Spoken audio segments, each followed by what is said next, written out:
Hey everyone. Thank you all for being here on time on this rainy, beautiful Tuesday. I hope you all had good winter breaks, had a chance to relax a little, and are settling back into school. So my name is Sarah Parker, and I help to lead all of our engagement and partnerships work here at DCPS. So that means that myself and my team work really closely with families and communities and oftentimes students to ensure that when we're making big decisions around maybe adding a new program or changing the way we operate around, let's say, with a program or a partner or a policy, that we make sure that we're talking to people because students and families and teachers and staff, you guys are why we're all here. You're our most important stakeholder. And so before we make any big decisions, we really want to engage and have conversations and meaningful dialogue. So this is something that we've been doing every year around our budget. Some of you might have even been involved before, but really glad you're here today to discuss some of these questions with myself and DCPS leadership. There's a few other folks besides the Chancellor in the room. We'll do introductions in a minute, but just wanted to get us started. The next slide shows how this afternoon will go.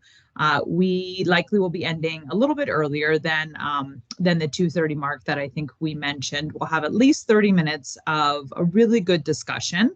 But first, we will hear from Chancellor Farabee around the budget and around the process and around how we're thinking about our priorities and spending this year. So I'm going to go ahead and turn it over to Chancellor Farabee. Thank you, Sarah. I'm glad to have this opportunity to hear from you students directly today around how we're going to develop the DCPS budget and allocate resources to support you and your success in your schools. My job as Chancellor, it involves a lot of different moving parts, supporting your school leaders, new programming, meeting with the DC Mayor, also DC Council, visiting schools, but most importantly, ensuring that you are getting what you need and the resources you need to be successful. So in the conversations today, you have an opportunity to share your thoughts about how your year is going and how we should fund your schools and ultimately to reach the goals that I mentioned earlier. We have several members of my leadership team with us today that are also ready to listen and will further share more information about current DCPS programming and also how we develop the DCPS budget. This information that we share today will help us build the budget for what we call fiscal year 25, which is ultimately the budget for next school year, the 24-25 school year. So that's the purpose of today. Before we get started, I want to get to know who's in the room today since we have a virtual room. So in order for us to move quickly, Amara is going to call out the names of each of you who should be represented today, and it's an opportunity for you to say your name, grade, and then perhaps maybe your first class or your favorite class, I should say. Thank you, Chancellor. We'll start with Anacostia High School.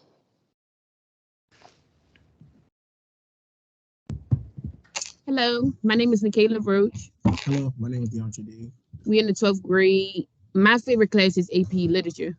My favorite class is Public Leadership, right? It's about law. Thank you, and please speak up while you are off mute. Ballou High School. Hello, my name is Cheyenne Wicker. I'm in the 10th grade, and one of my favorite classes is Marching Band. Hello, my name is Charles D. Hawkins. I also go to Blue High School, and one of my favorite classes is math. Thank you. Ballou Stay. My name is Daisy Johnson. I'm in 12th grade. Classes, algebra. My name is Margot Smith. I go to Blue State. My favorite class is history. Thank you. Bard.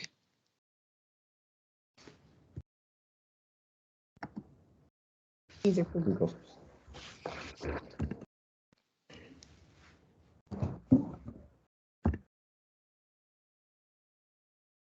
Bard, if you're speaking, we cannot hear you right now. Your favorite subject, that's it. All right. My name is Israel, and I like my biology class. My name's Kira, and my favorite subject is all of our art selectives. I don't have a specific favorite art elective. Thank you. Benjamin Banneker. My name is Amaya, and I'm in the 11th grade, and my favorite class is AP Lang.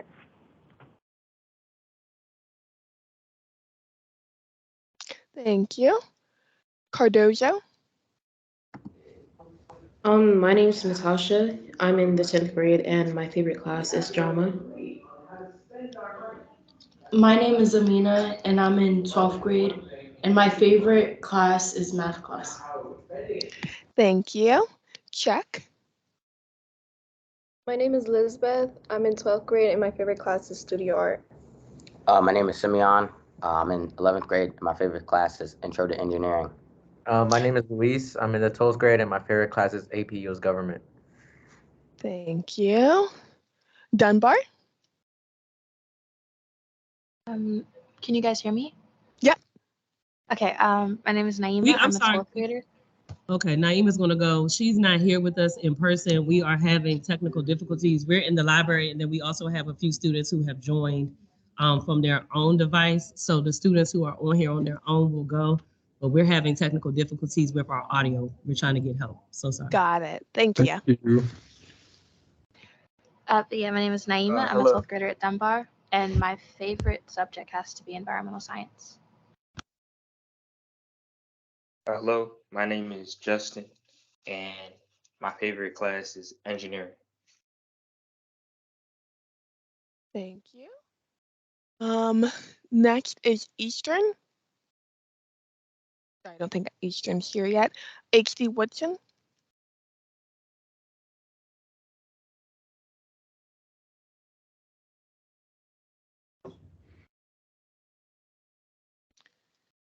HD Woodson, are you here?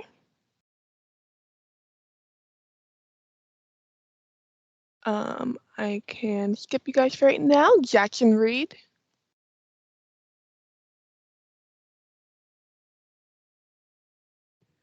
My name is Keith. Sorry, we can't hear you. Can you speak more into the microphone? Hi, my name is. Got it. And can you tell me your favorite class? Chemistry. Sorry, I cannot hear you. One more time, please.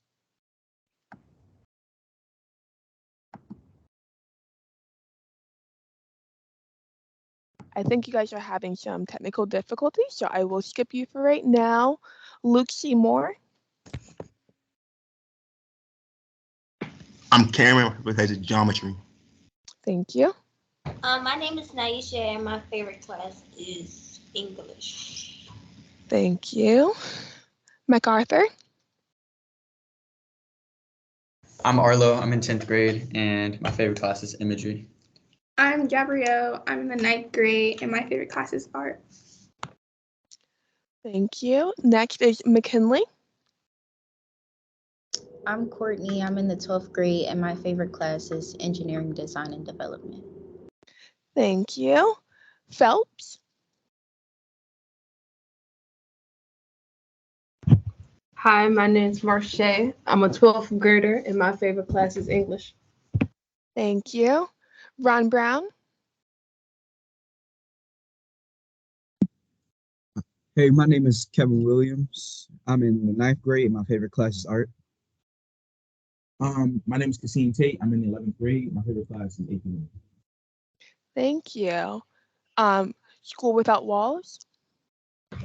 Hi, I'm Hugo Rosen. I'm a senior, and my favorite class is AP Research. Hi, I'm Felicia. I'm a sophomore, and my favorite class is history. Got it. Thank you. And do we missed someone from Banneker? Go ahead. Hi, my name is Johannes. I am a senior at Banneker, and my favorite class is AP Literature. Perfect. Is there any other school that has not gone yet? Okay, Sarah, I will give it to you. Thank you. I do know I'm going to turn it back to the chancellor, but I know we have a few leaders on here, so I want to make sure everyone. Excuse me. Yeah.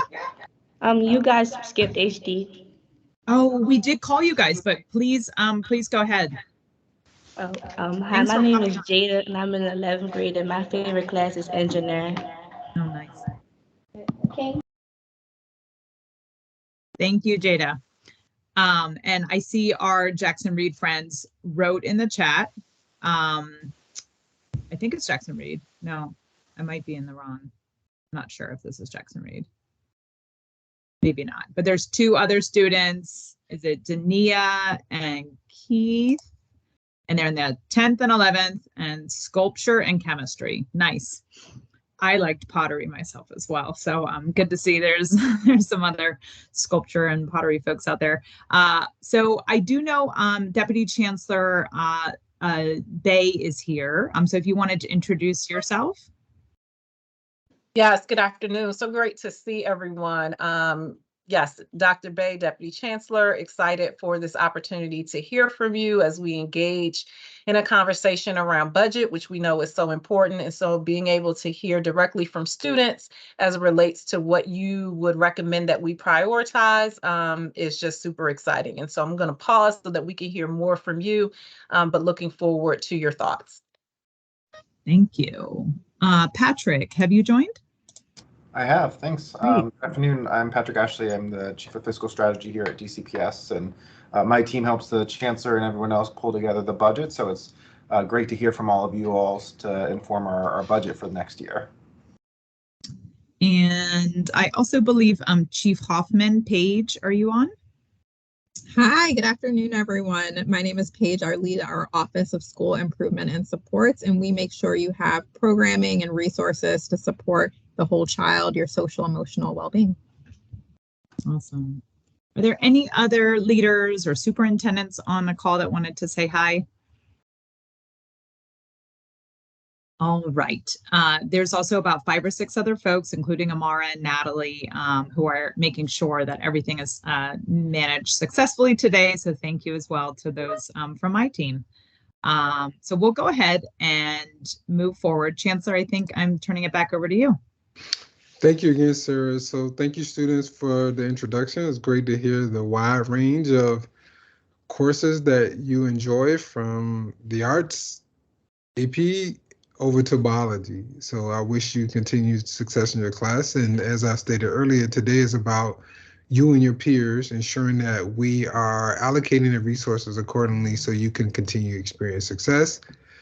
I've heard lots from our community already, as DCPS has been in a strategic planning process. Many of you may know already what that means in terms of strategic planning, but you're developing strategy for the long-term direction and vision of an organization. And a couple of themes that have surfaced in those conversations with students, parents, student advisory boards have been safe schools, ensuring that you are safe when you're in school, safe passage as a means to ensuring that you can get to and from school safely, and our partnership with other DC government agencies to ensure that that happens. We also know that after school activities are important, where there are childcare needs or enrichment activities. There's a lot of interest in ensuring that there are safe and fun activities after school for all ages, elementary, middle, and high school students. And then mental health support. Many in our community have expressed the importance and the need for mental health support, especially as many are still recovering from the pandemic. And DCPS also has heard that there's a need for physical and emotional well-being to ensure that our students are excelling academically. And then finally, early literacy is something we've heard over the past few years. While DCPS has made considerable progress in this area, we know that When our youngest learners are strong with their literacy skills, the opportunities for them are endless throughout their DCPS journey. So those are some of the themes that we've heard thus far, and I wanted to ensure that those were elevated for you. As we think about next step, as I said earlier, we're in the midst of outlining our vision and future for DC Public Schools, which is inclusive of our strategic plan that we refer to as our capital commitment. It identifies our goals, our objectives for the next 5 years, and helps us stay focused and how we should be utilizing our funds for investments in your success. As we move forward and we take action on this strategic plan, we will be focusing on strengthening our academics, but also the social emotional work that we do as well to help you thrive in school. And so there are a couple areas in which you can anticipate seeing support.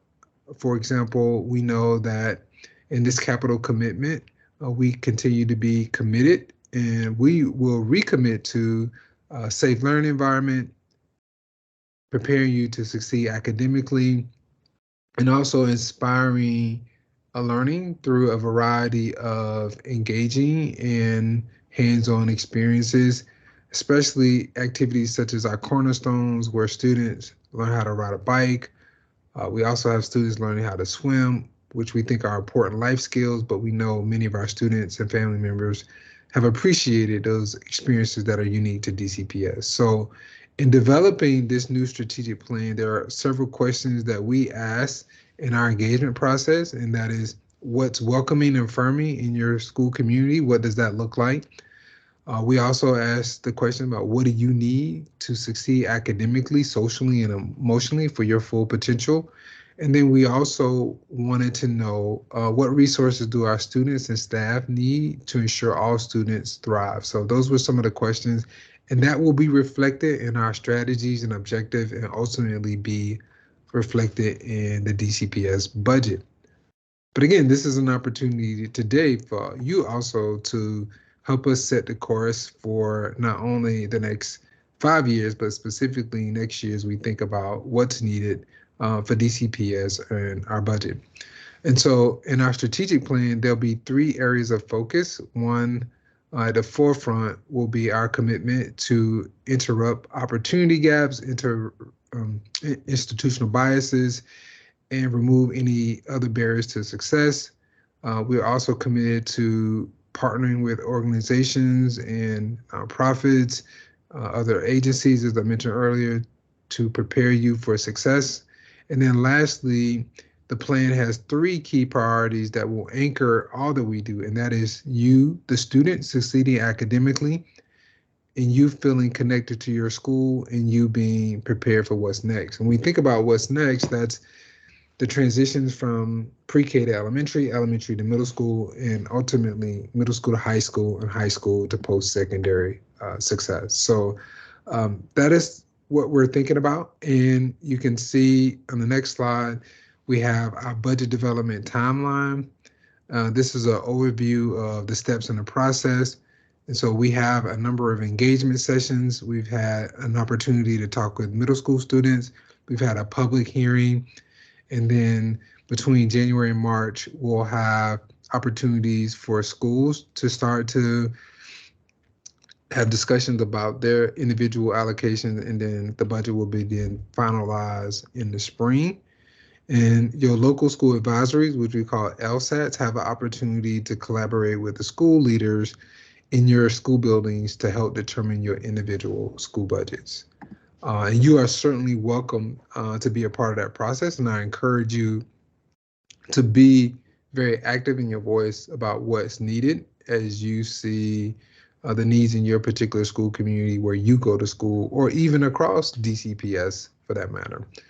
And so what we will do in the next portion of our agenda for today is have an opportunity to listen directly from you. And so we'll have 2 questions that you will be responding to. The first question is, what programs and resources would you prioritize for your school or the entire DCPS district? Again, I'll repeat the first question. What programs and resources would you prioritize for your school and for the DCPS district? The second question is, are there any programs or resources that you think we should invest less in? Again, are there any programs or resources that you think we should invest less in? So in summary, where do you think we need to ramp up our investments and the priorities? And then what are some areas that we potentially need to ramp down? You'll have an opportunity to raise your hand. We encourage you to use the raise the hand feature so that we have an opportunity to hear from everyone. I see Jasmine Stewart has already jumped in and raised a hand. I see some others, which is great. And so we look forward to hearing from you today. And again, thank you for making the time to share your thoughts with about our budget. So I'm going to turn it back over to Sarah, Natalie, Amara, and the team. They will help moderate the conversation today. And we may have a few others that will be calling on you to speak. We want to make sure that everyone has an opportunity to share their ideas and get to as many of you as possible to answer both of those questions that I posed to you today. So thank you again to all of our DCPS scholars. And Sarah, I'm going to turn it over to you at this time. Thanks, Chancellor. All right, so we'll dive in. Feel free to answer either question. Usually we start with the first one. Feels a little more positive in some ways. But again, if you want to touch on either, that's great. We are tracking who has spoken because we ideally want to hear from every school community. And sometimes some schools like to go a few times, which is fine, but we want to try to ensure that we're hearing equally from folks. So do exactly what you're doing right now. I have friends on the back end who are going to help let me know which school community is going in next order. And I'll just go ahead and call out the Balloon Knights are first from what I know. All right, hello you all. Hello, Chancellor Farabee, and also everyone else on the call. My name is Cheyenne Wicker. Again, I'm in the 10th grade here at Balloon Senior High School. So I want to touch on the very first question, and then my counterpart, Chauncey, will do the second one. So the first question says, what programs and or resources would you prioritize for your school? So my answer to that is, I know that I really do know. I do my research. I know that there's a budget for music class materials, for instruments and or books and all that. Basically, DCPS has a budget, I know, and all that money gets allocated to different places. I'm mainly touching on music classes. So I feel like there is not enough for after school programs. Also, there is money for extracurricular programs opposed to academic school courses, such as marching band, football, cheerleading, etc. Marching band is our highest award-winning school spirit activity here at Baloo, and I strongly believe that there isn't any or enough equity being allocated to it. If there is money, how and when could we get it? And further along, has there been any equity allocated in the past that students from the class of 2026 wouldn't know about? Before I get my answer, I did study the strategic plan. I believe this is one point from the student part. It says one point of the strategic plan is to expand extracurricular enrichment opportunities. So I do appreciate you all for holding a roundtable specifically about the budget. And yeah, I just want to say that I'm not discrediting the strategic plan at all. But I am wondering, are there any equity being allocated to after school activities at all that I would or not know about? I graduate in 2026, so I could be wrong. I just want to ask that question. Oh, go ahead. And for question 2, are there any programs or resources that you think we should invest less in? I believe as a student from Blue High School, our school community has a lot of scholars with diverse needs and different backgrounds. So in lieu of the question, I think we should invest more, not less, because it would take our progression back a few steps. As a 9th grader here at Baloo, I know there's lots of courses and clubs. So less money means less what Baloo has to offer. So before you answer, I was wondering, can you go in order of how we both answer the questions? So, yeah. Yeah, thank you for the feedback and representing Blue High School very well.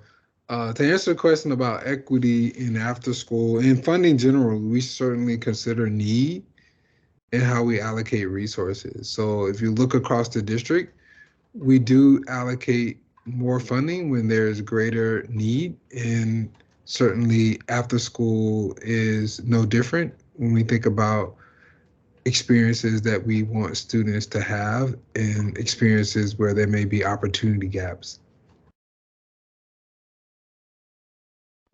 All right, thank you. Just so I know that I have this right, you're saying that funding is being allocated to needs opposed to wants. So you're basically prioritizing what is needed opposed to what we want. Well, I think in terms of what's needed, we do prioritize based on need. I think the question around what you want is something that I think our schools still have to collaborate with you and your families around in terms of what they offer. We encourage schools to do inventory assessments of your interests to help drive after school programming or enrichment activities. So for example, if there's high interest in the arts or there's maybe interest in another area, that we provide that as much as we're able to. And so I think schools need to continue to seek their feedback from you as students and members of the community, because ultimately I can't drive that. You know, the school leaders ultimately should know you best and what you are most interested in. Thank you. Quite welcome. All right. Thank you. Thank you. Thank you all.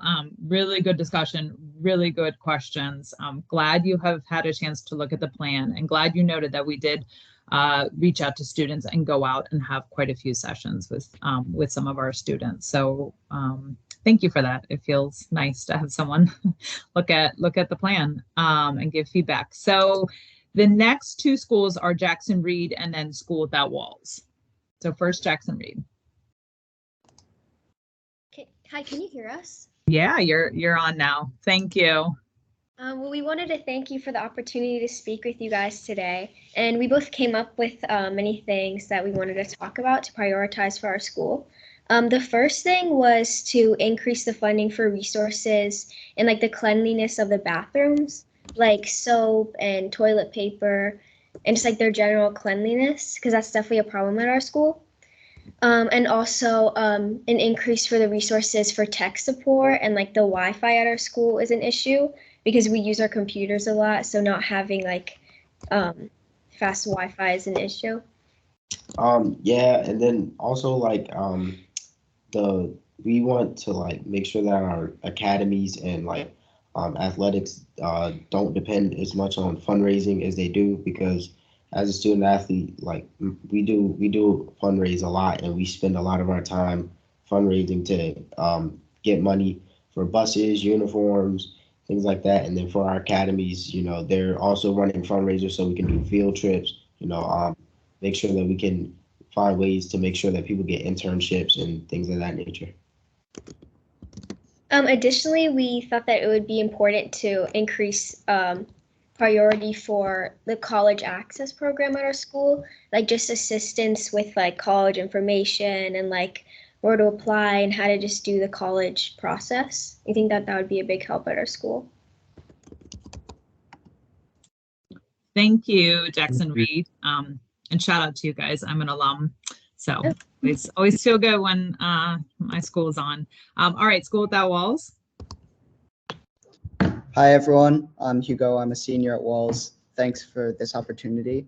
I think that School Without Walls would ask DCPS in particular to pay for our field permits. As Chancellor Fearby, as I'm sure you remember, Walls doesn't have a gym or any sports facilities. So instead, we rent some fields out on the mall, and our track team and our basketball team, Frisbee team train on these fields.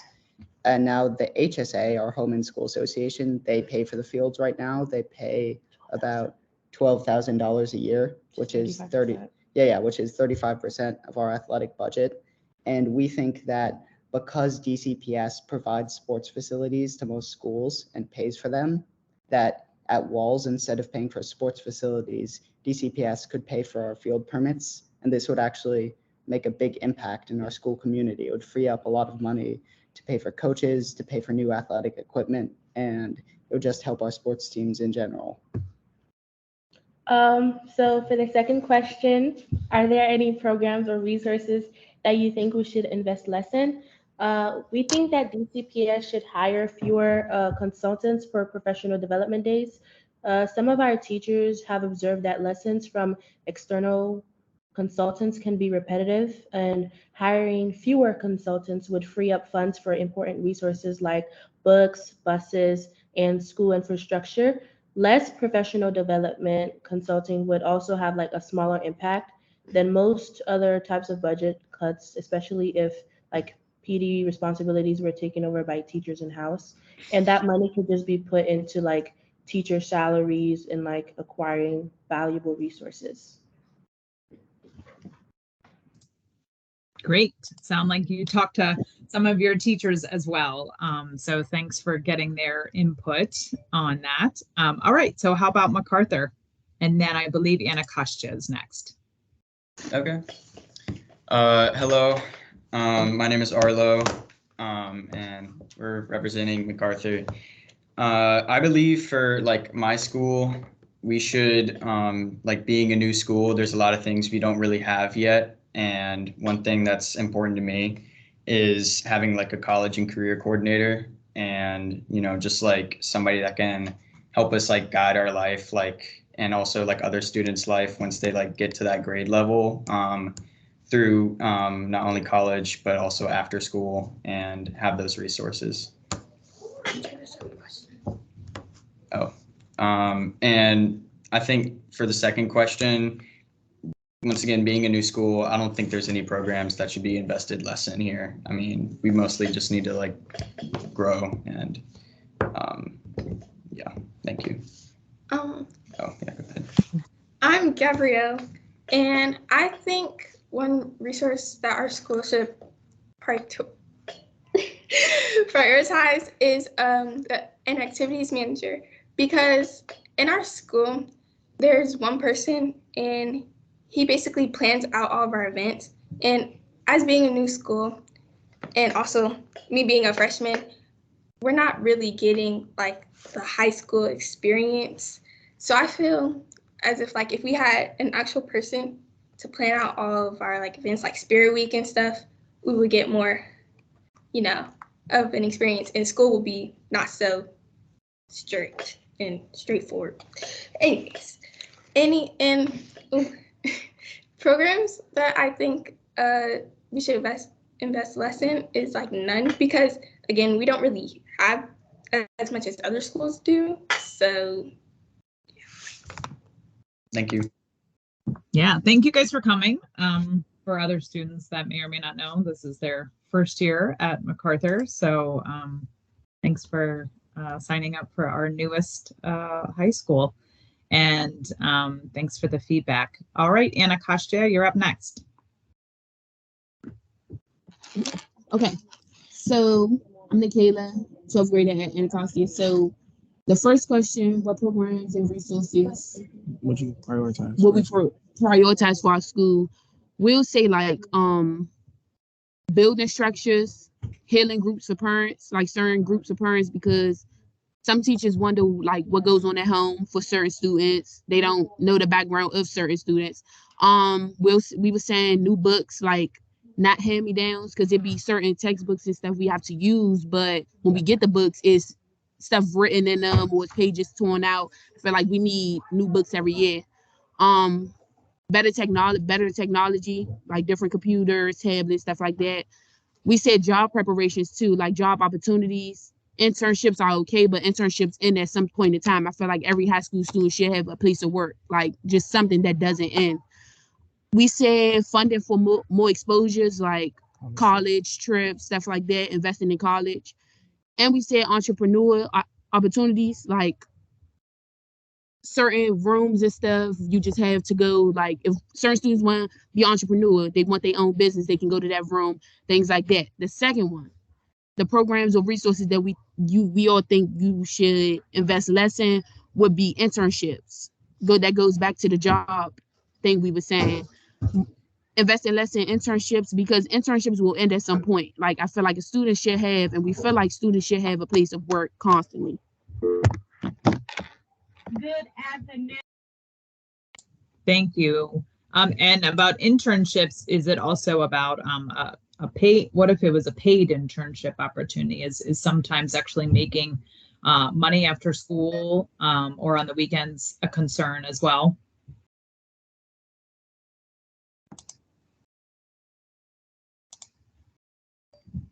All right. It's good. I'll come back to her. All right. I think Baloo Stay is next. Yep. And then Cardozo behind them.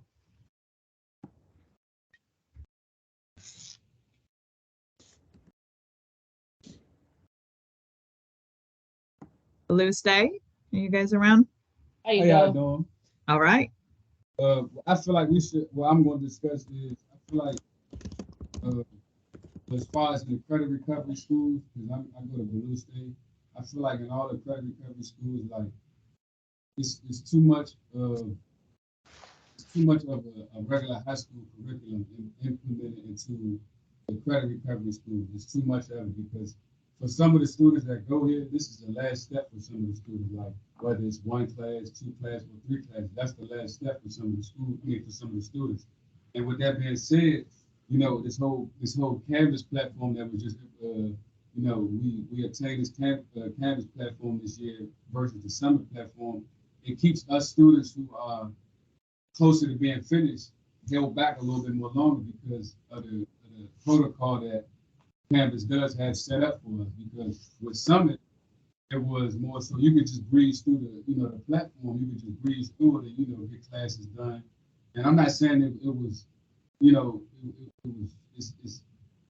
I'm not saying that it was like essentially you could just, finish off the break, but like you could finish in the right enough, in a well enough amount of time for you to say, okay, I'm finishing 1 class up, I can finish this class up. You could schedule when you would finish classes essentially, but with Canvas, it's like you just have to follow this protocol of, you get shown the work and you essentially you on your own because of which I implemented into the platform. I feel like it should be a mixture of both because summer and platform it could benefit and it could benefit students in multiple different ways, which is finishing classes that they know they can finish up in a faster time versus if they know they got a harder class that they do have, they can use it on Canvas because the harder class is what needs to really be on Canvas because if you need to I can't think of the word, but if you need to finish a harder class and go through all the protocol that DCPS wants students to go through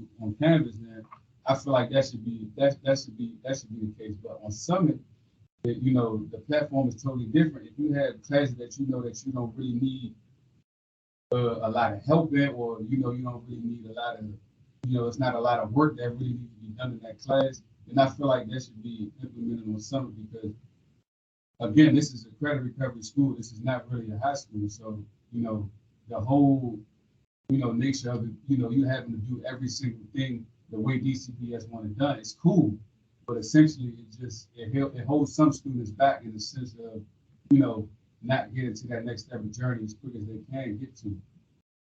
Thank you.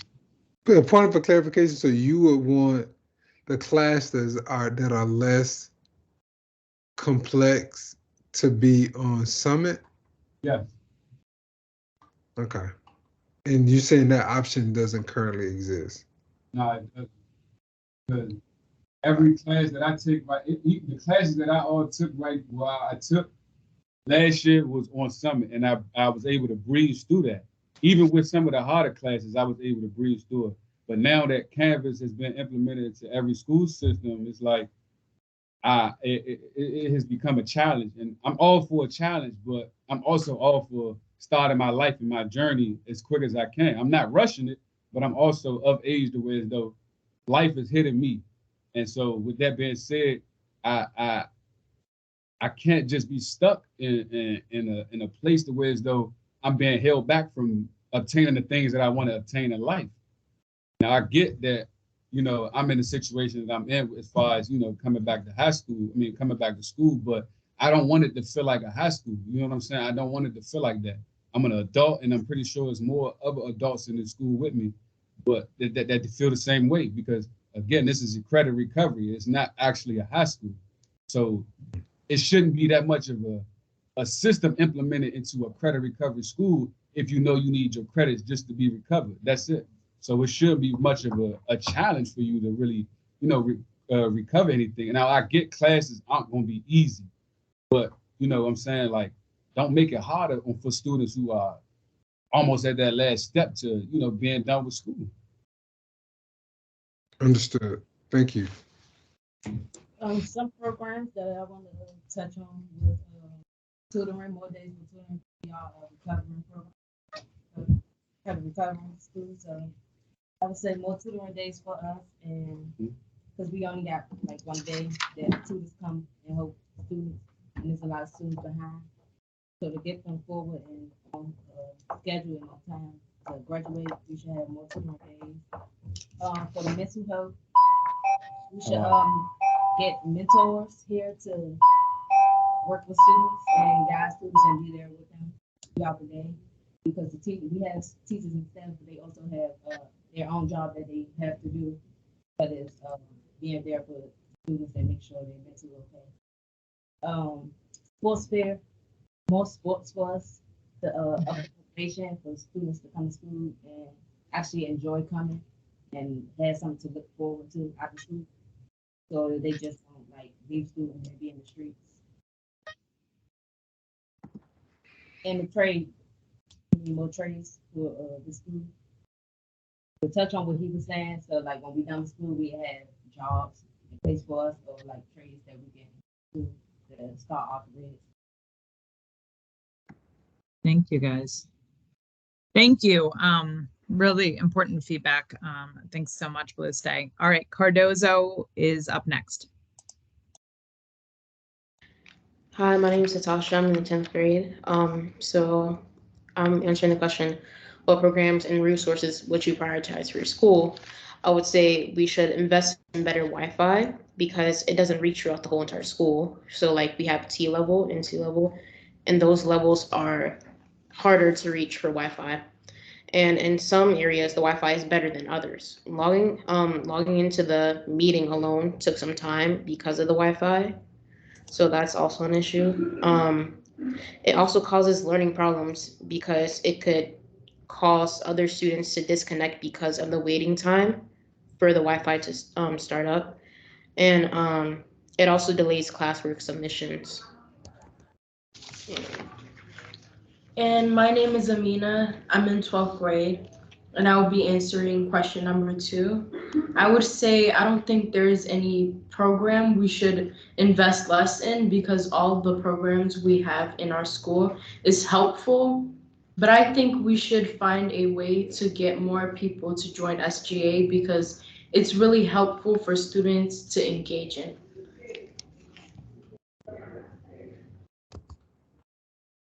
All right, thank you, guys. I love that idea around SGA.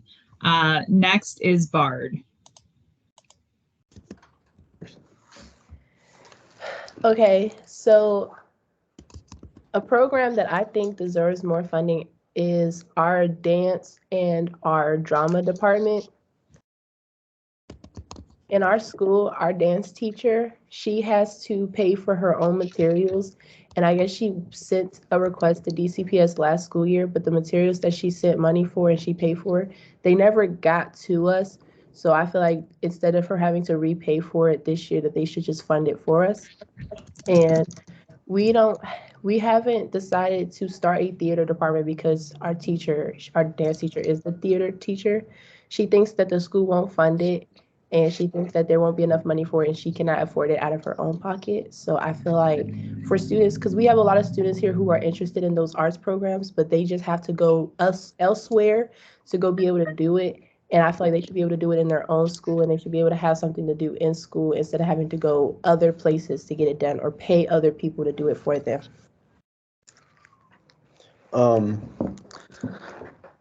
A couple or one of the another program I think that should be funded in my school is like the sciences department, because I mean we don't really do a lot of stuff with the sciences, and it's just, I guess, like we don't, like, we're not hands-on per se. We're really just like, we take notes and we watch videos sometimes, but we don't really do a lot. And I feel like we should also do more after school programs at my school too, because I mean, there are after school programs, but I don't feel like a lot of them are like directed or like are in interest to some of that reach all of the different. I think what he's trying to say is our chemistry class, we don't have chemistry labs.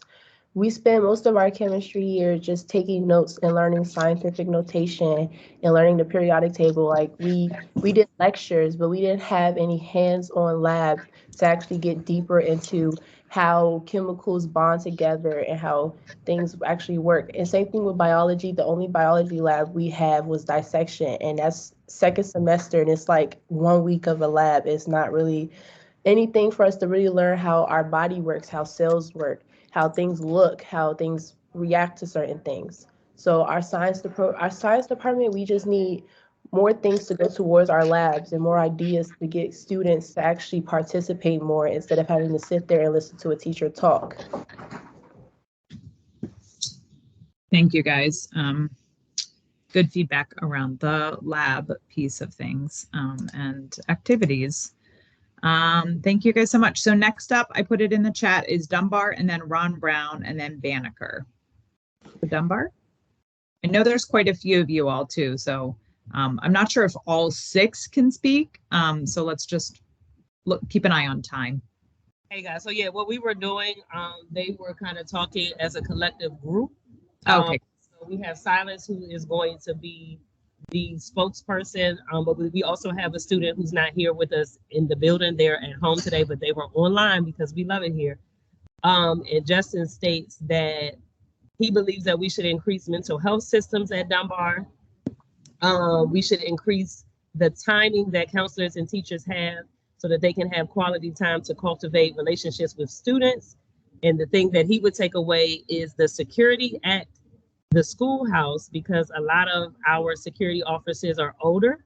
And a lot of times the resource officers are not breaking up fights anyway. So from the students' perspective, they don't feel like they have a purpose. And then I'm going to let Silas wrap it up for the group.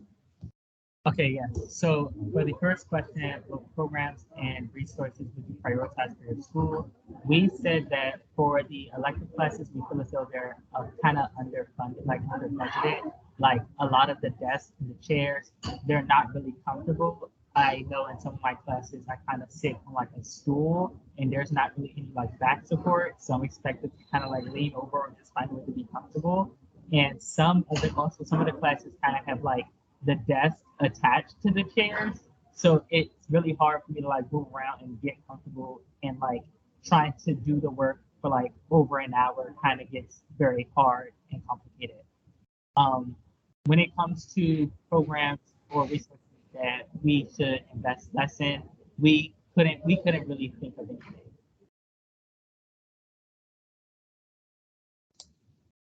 Is that it, guys? Yes. Thank you. That's really interesting feedback and really important around the furniture. So thank you. I hadn't heard that before. I'm sorry, there's also one more thing. Yeah. College and career wise, that we kind of want to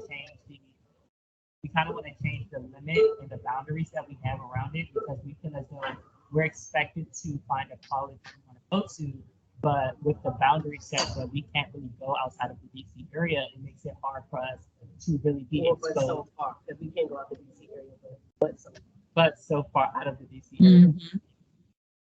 Okay, I'm sorry, I'm having a hard time hearing you. You said you can't go outside of the DC area? We can only go so far out of the DC area for college. For college overnight tours, all of those things. For the overnight trips? Yeah.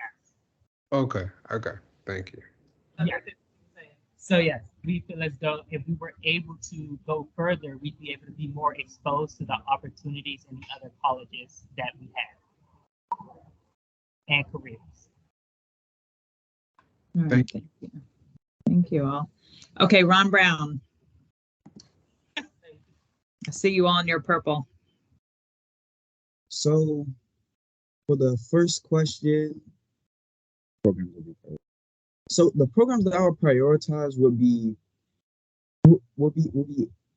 mental mental health mental health programs such as counseling and other activities for that. I would say we would need to focus on that because we don't sometimes we don't fully know what's going on in the background for most students and teachers as well. So it'll be good to have more funding towards mental health. And additionally, I will also say we need more funding towards specialized extracurricular activities such as culinary classes, woodwork classes, and and things of that nature. You want to answer the second? Oh yeah. For the second question, I wouldn't really say that we should invest less into any program because all the programs do still have something to do with the mental health or morale or grades of the students. Not only here around Brown, but all around in DCPS. For me, I would say that for the first question, the main thing that I would say that we can invest more in, now, even though it's a little repeat of the last question that was just the last answer, but I would say that especially for upperclassmen, long distance colleges, because with us, like we take trips to different colleges in DC, like George Mason, Howard, and things like that, and it's cool to go there and like experience it. But also, there's not everybody wants to stay in DC. Not everybody wants to stay where they grew up at to go to college. So experiencing college campuses outside of the DMV helps us get a full environment of what the college is, because we can't just go off of research alone. And some families don't have the money to take those long journey trips for their child to be able to really experience what that campus is like. So having schools be able to take you there and really get hands on and get talking to and just the neighborhood around the campus, if you not only want to go to that school for the academics, but also for the environment. And then another thing that I would say to invest in, I know for our school, this might be us specifically because we're a newer school. I would say especially more courses, specifically AP courses, or like you said, extracurricular courses that are specific to different talents that students may foster, like things like photography, things like woodworking, culinary classes. And then with more AP courses, it gives us the chance to get more college credits before we get out and get as many as we possibly can before we get to college, so to make our college life easier. And then for the second question, like a lot of the other students said, I wouldn't think that there's anything specific that we could cut back on that could lead to more potential funding into other things. Simply because like our school again is new, so there's not really anything that I don't think that we couldn't use that we are already using, because we could really use as much as we can get and much as possible. So if anything, yeah, I can't think of anything wise for cutting back, but yeah. Thank you all. All right, Banneker is up next. Hi, I'm Amaya. I'm a junior at Banneker, and to focus on the first question about the programs and resources I would prioritize in my school, is first I want to talk about fundraising. Right now, I know all of the athletic departments in the DCPS school system, we're not able to fundraise right now. So it's definitely hindering us from getting new uniforms, hindering us from a lot in the athletic department, period. It doesn't allow us to get new uniforms, attend certain events. And some events aren't just DCPS, we have state events as well. So that's DCSAA events that we have to attend, but you also have to pay for it. We can't be transported to the different events without money.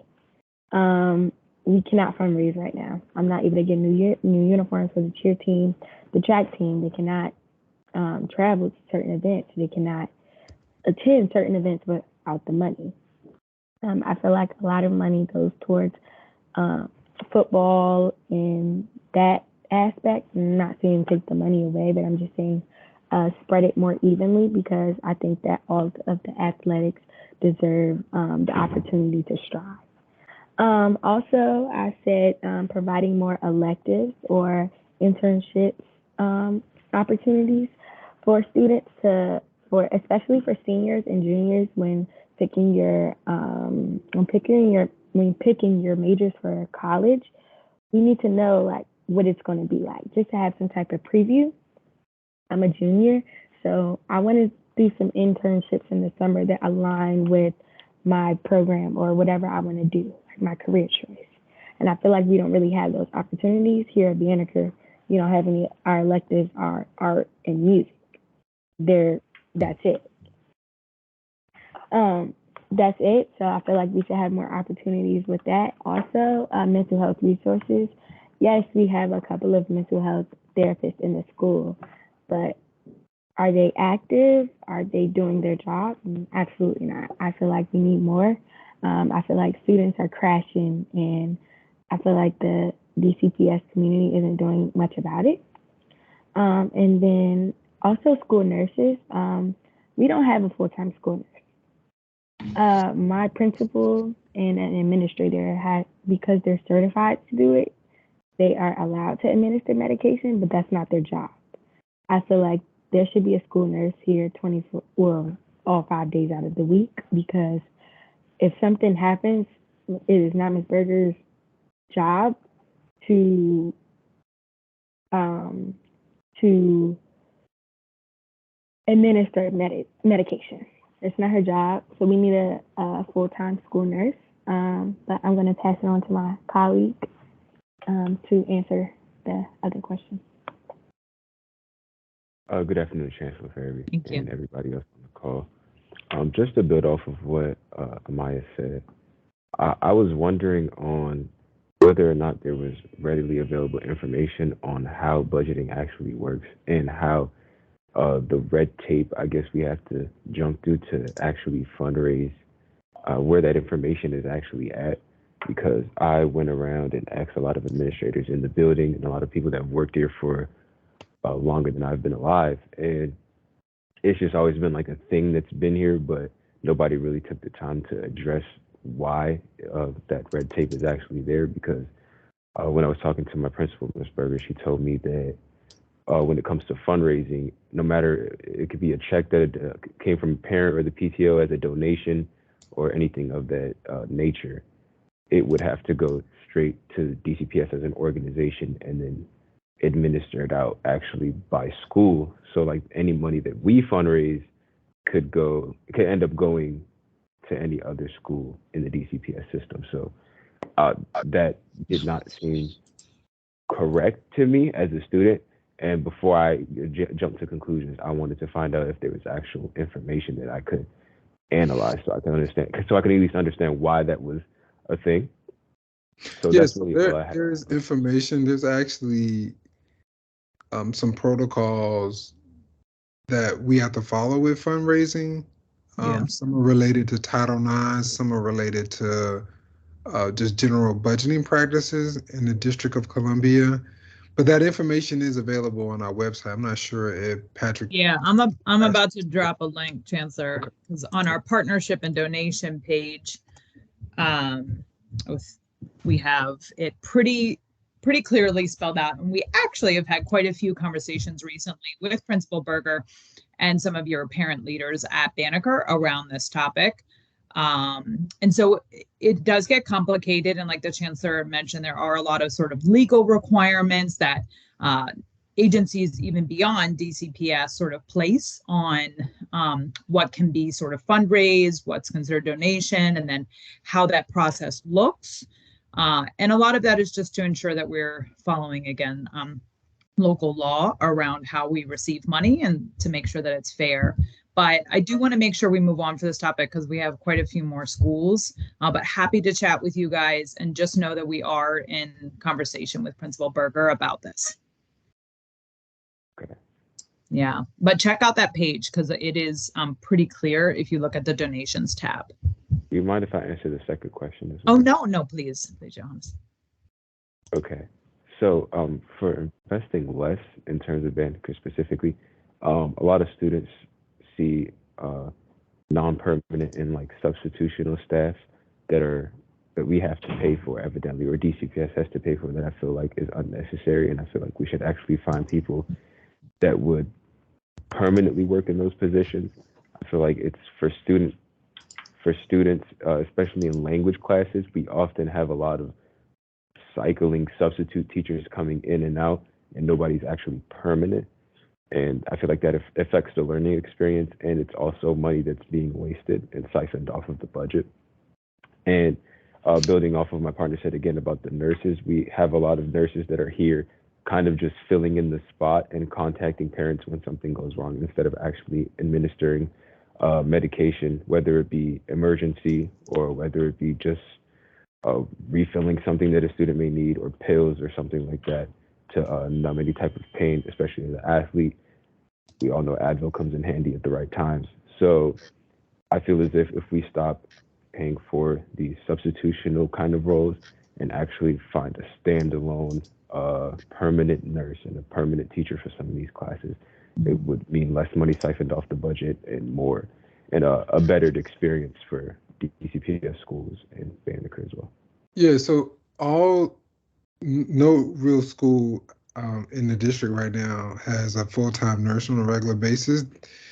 The nursing model was recently restructured this school year, and it's something that I know the city is looking at. We currently partner with the DC Department of Health and Children's National Hospital to provide that service. So that's something we'll keep studying, and maybe there's some changes that'll be on the way. But you said that there's additional money spent on substitutes. You said that we're wasting. Okay, I want to make sure that you clarify that. I wasn't clear on that one. So for the nurses that are substituting in and coming in, not daily, but there are different nurses almost, or 3 different nurses almost every day or every week. And they're not even here every week. They're here 3 days a week, I believe. DCPS is paying for those nurses. Am I correct? Yeah, so the Department of Health, who provides nurses to schools in DC, moved to a regional model where they move nurses around in a region. So I wouldn't say we spend more money, but the challenge, as you said, is like there isn't a nurse assigned to every school the way it was historically. And I certainly understand that concern when there's not somebody there who can be responsive to healthcare needs. Yeah, that's it for us. Thank you so much, Chancellor, for your time. Thank you. Thank you, Banneker. All right, let's head to Eastern and then McKinley. Can you guys hear me? Yeah, thanks. Hi, my name's Haley. I'm a sophomore at Eastern.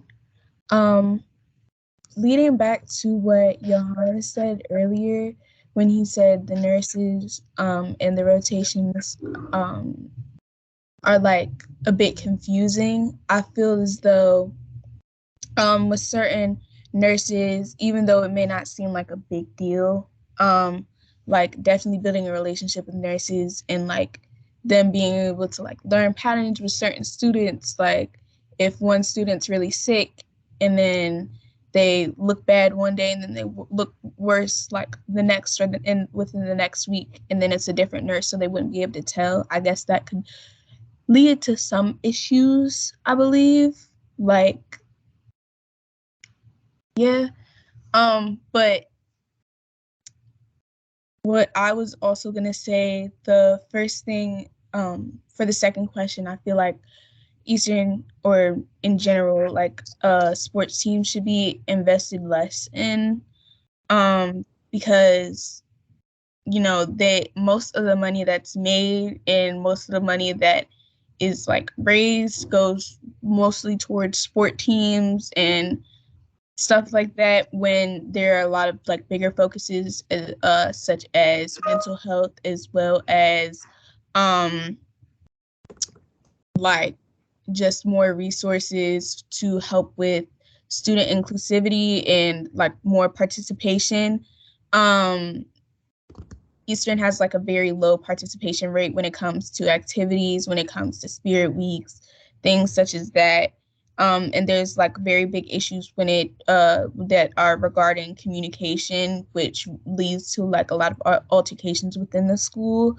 And I feel like if we focus less on, a sports team, we will be able to have a bigger support system for people to actually have mediations, talk about their feelings, be able to be checked up on so they can avoid further altercations between people and miscommunications between others. Because even on school grounds, outside of school grounds, just I've noticed a lot this year. It's like gotten worse. So Thank you. Thank you so much. McKinley. Okay, hi, my name is Courtney. I'm in the 12th grade. And so for McKinley first, I want to start off with STEM education. So we're a NAF Academy-based school, and we have 3 NAF academies. And currently, we don't have as much funding for our NAF academies. Our engineering, we should have more equipment than what we do. Like we use VEX 5 and things such as that, but they don't work as well as they should. We also have biotechnology, and our greenhouse is currently broken, like it doesn't work, so it won't help sustain the ecosystems that they would try to maintain. And then for IT, we don't have as many teachers for IT as well as equipment for them to do those things. Also, our travel budget for international and past 50 miles is barely enough. And for our teams such as like EV and our electric vehicle team and our robotics team, they go out of state and internationally a lot, but they're having to come out of pocket more than they should have to if we are given more of a budget for that. Also, athletics. Our athletics budget is really short for us to have a championship team, our boys track team. We aren't given we have to raise more money for our uniforms and to go out of state because we don't have as many DCIAA meets. So that doesn't give students as much exposure as they want. So if we want to go out of state to more meets, we have to fundraise way more than we should have to. Also, safe passage is a very concerning thing for McKinley, as we've had 1 robbery near our school and a second attempted robbery during the school day. So we should have more safe passage and MPD presence at our school.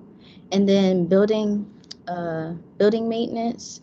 So our Wi-Fi is pretty slow in the school, as well as many of our scoreboards, and our scoreboards are currently like broken a lot, as well as our basketball court just recently got fixed. So yeah, those are. Thank you. Thanks so much. I see we're joined by Superintendent Pinder too. So he's over a lot of our secondary schools. So thanks for being here, David, as we wrap up. All right, our students from Czech. And keep in mind, everyone, we're trying to end at 2:30. So we have Czech, Woodson, and then Phelps. Hello. So something we would like to prioritize for school is to accomplish like the orders from the school, like fixing the door, the water fountains, the field net, and like new furniture, because a lot of our furniture is from like overdue. It's like from 2006, which is like almost 2 decades now, and like we haven't had many replacements. A lot of investing in technology would be really good for here. In athletics and teachers, like classroom materials, a lot of times they have to like spend from their own budget. And another thing we would like to have is more like cafeteria employees, so we could have like, because we have a large community, so it takes a lot of time to get food in our school, and by the time like people get their food, it's really late and they don't eat much. And another thing we would like to have is like more academic field trips, like college trips. We don't really have enough of those, and it's like, I honestly, like, just from my experience as a senior, I only went to like 2 so far, and it's lacking. Another thing we would really love to have too is more janitors, so we could keep the school more maintained. Our school is really large, and we have like a lot of students too, so it's something that we had like problems or issues in the passed. And just, yeah, overall it's just capital improvements. And something we don't, so far we use everything we need. If anything, we shouldn't invest less. Yeah. All right. Thank you guys from Czech. All right, moving along to Woodson. Thanks for being patient.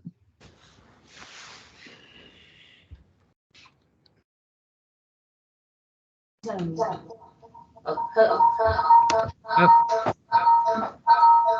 mute that.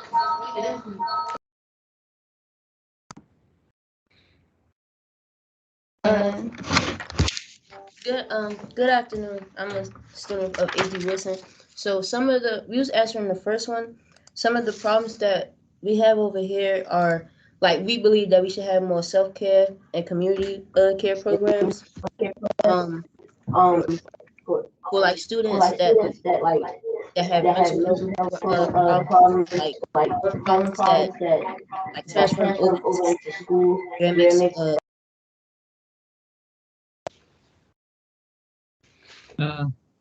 Now you guys are totally muted. You just need to mute the one mic, I think. Oh, you can hear me now? Yeah, you just. Yeah, another problem that we're having is college and resources.